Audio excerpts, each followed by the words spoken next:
All right, we're still here. It's the Morning Crossfire right here on 99.3 Nigerian for Lagos. Good morning. My name is Kofi Bartels. We have 7 minutes past 8 o'clock today, the 27th of November. It's a Monday, and we're almost at the end of the month.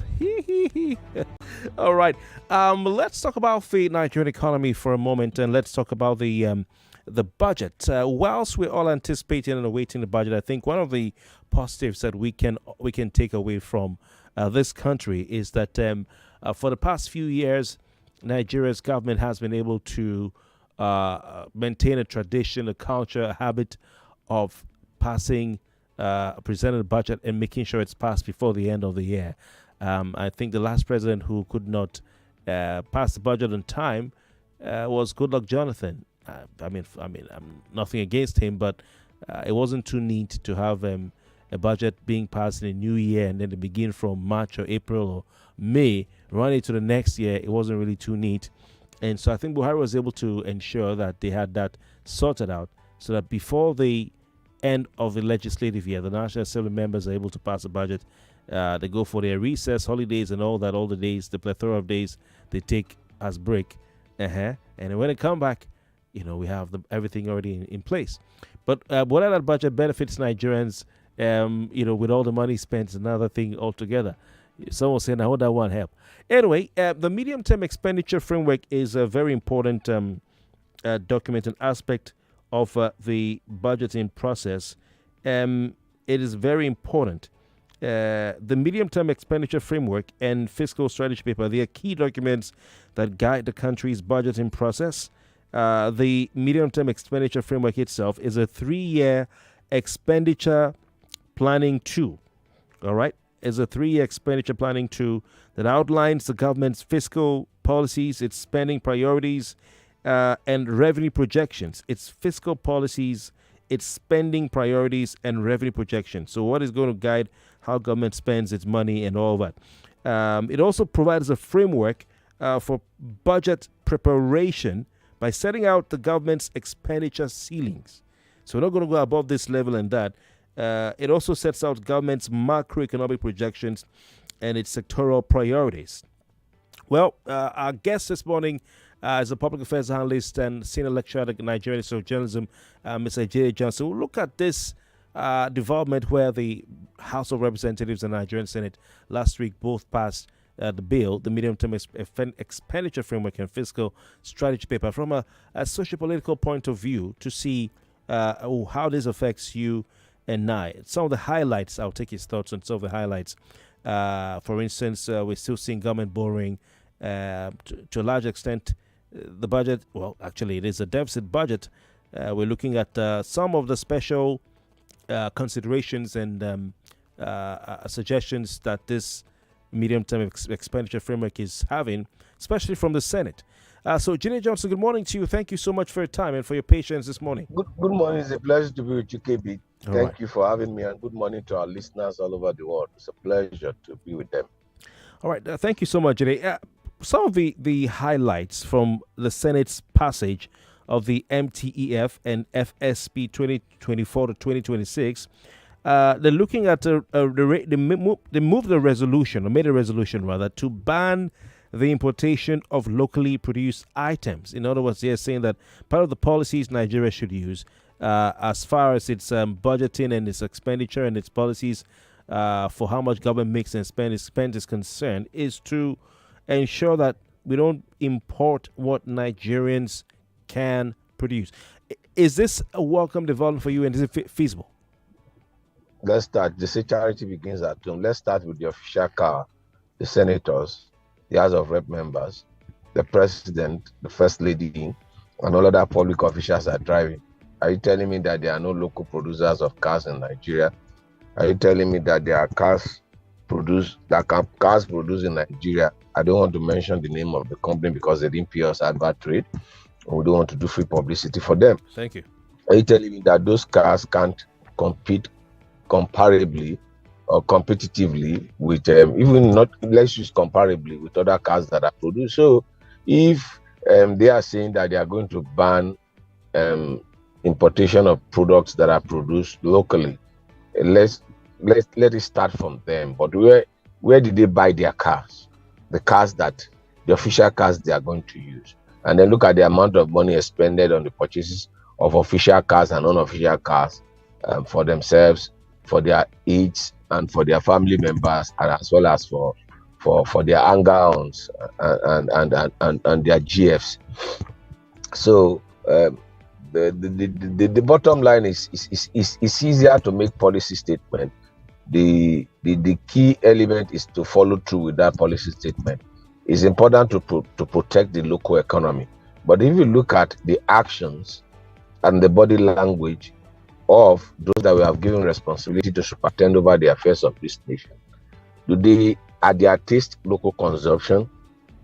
Do they even promote even the fabric they have on, the fabric they wear, the shoe they wear, the accessories they have on, are they locally produced? Are they locally sourced?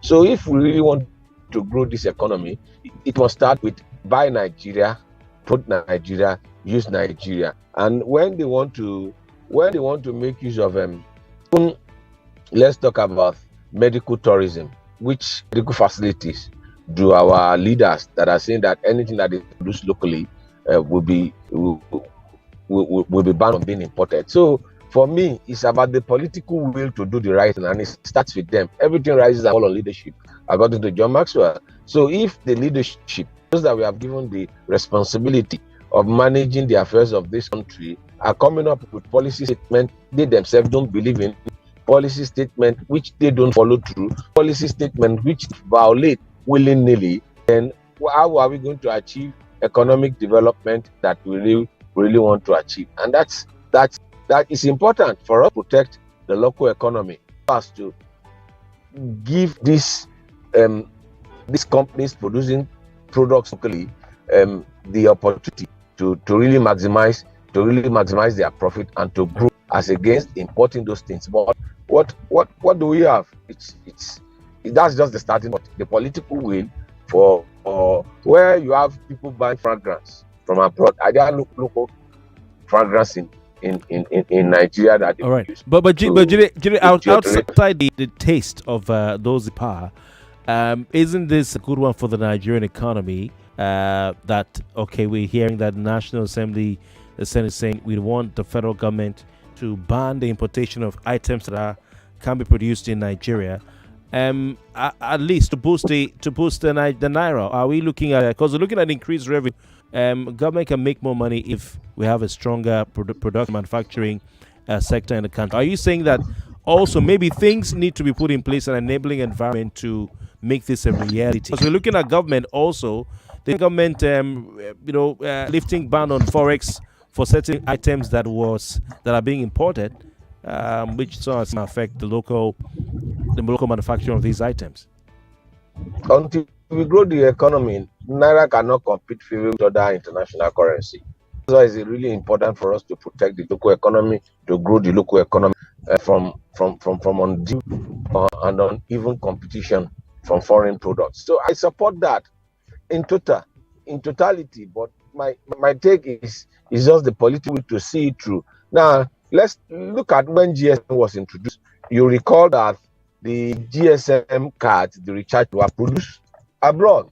Until the federal government then said, no, this thing has to be produced locally. And you know the consequent effect it had on the economy, the consequent effect it had on that particular sector. You knew how the telco sector grew exponentially, and then you knew how many jobs that was created in that sector, and then you knew how it becomes cheaper and affordable for an average Nigerian to afford the GSM services provided by the telcos then.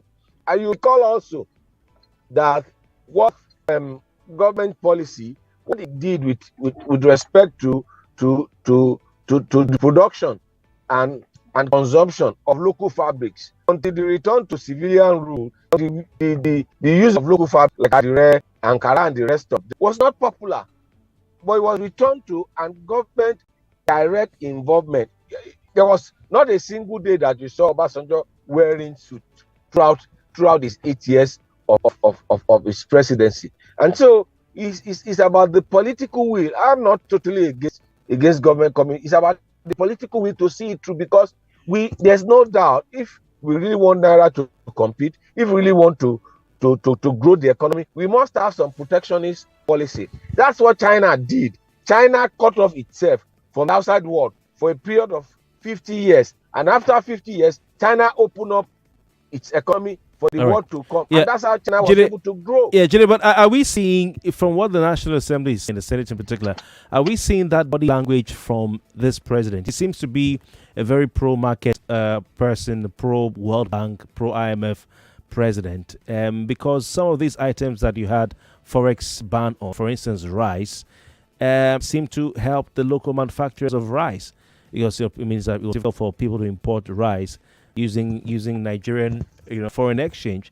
And so the manufacturers said it will harm them. So we're not seeing divergent policy direction by the federal government, though, of course, the National Assembly's legislative arm.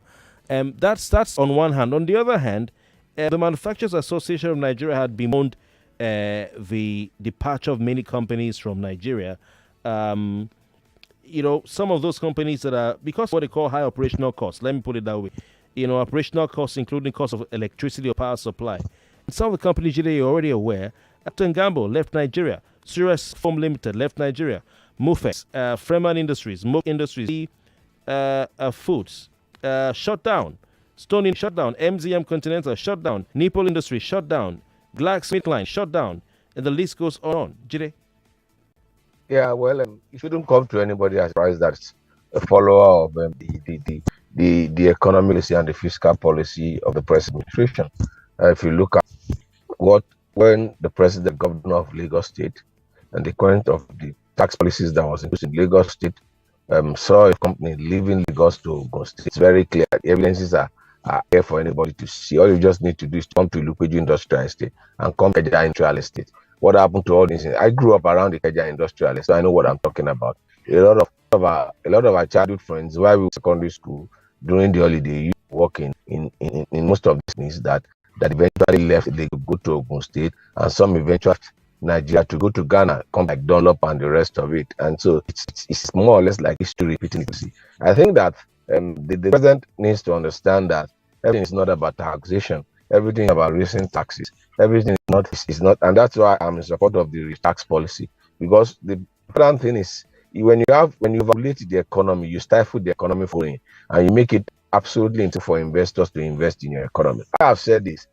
The president traveled to Germany, traveling to Saudi Arabia, to other Western countries to invest. For me, it's a share of time. Reality begins at home. You can only grow your economy locally.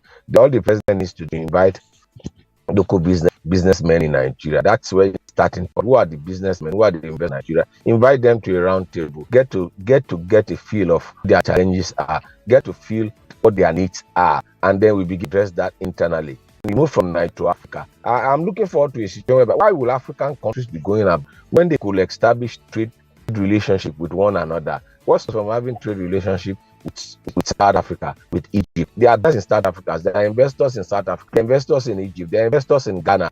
Why can't African leaders be African in their mind and not be relying on them? Right. We've been relying on IMF and work for so many years. In what has it to African economy? And then you see president of Africa leaving Africa looking for investors. But I've never seen governors of states leaving going to UK, going to Germany. I've seen the governor of Florida or the governor of the mayor of London or Manchester coming to Nigeria that is looking for investors to come invest in Florida, to come invest in the rest of it. Okay. Now, what we need to do is to look at different point of view. Who are the local investors? Start with that. All right, interesting. Jide, Johnson, what are your thoughts on the Senate decision to investigate?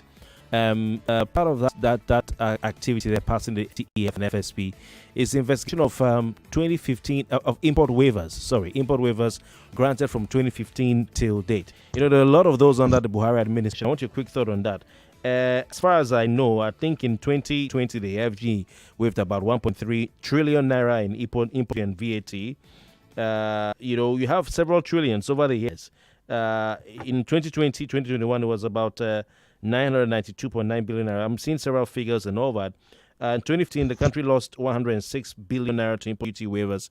So, what are quick thoughts on that? Do you think it's a net for the Senate to put that in? I think that the Senate is just chasing shadows. What they need to do is to let go of that, and then what to put a stop to those waivers. Investigating what? Are we going to collect back the money, or are going to are those that enjoy the waiver, are we going to ask them for a refund? I think what they should do is that to put a stop to it rather than investigate. You see, when you don't want to get anything done, just set up a committee to investigate. At the end of the day, you not achieve any meaningful result. And unfortunately, majority of those that are at the forefront of investigating this particular issue, they've been in the Senate, they've been in the government. It's just what we have at the National Assembly is recycle leadership. Recycle leadership, people that are former governors that are now in Senate, that have been part and parcel of the administration. They've been part and parcel of the National Economic Council, because every governor is a member with the vice president as chairman. So what Akpabio was a former governor. The present secretary to the federal government was a former governor. So all the major players in the Senate, they've been part and parcel of this in the past. So as far as I am concerned, what we need to do is to put a stop to those Jide waivers. Johnson, we have to go. We have to go. Jide, I want to Okay. thank you so much for your time. It's a pleasure to be with you. Thank you for having me. It's a wonderful opportunity to share.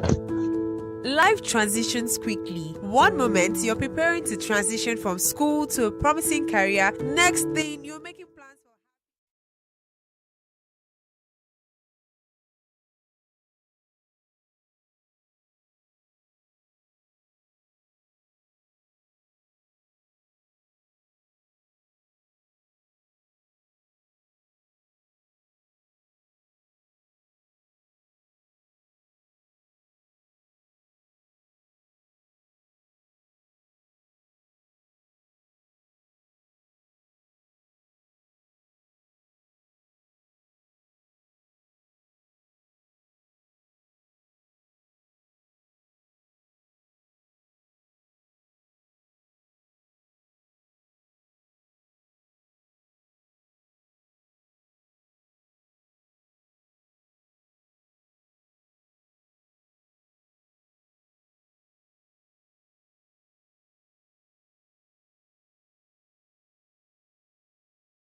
starting 10th of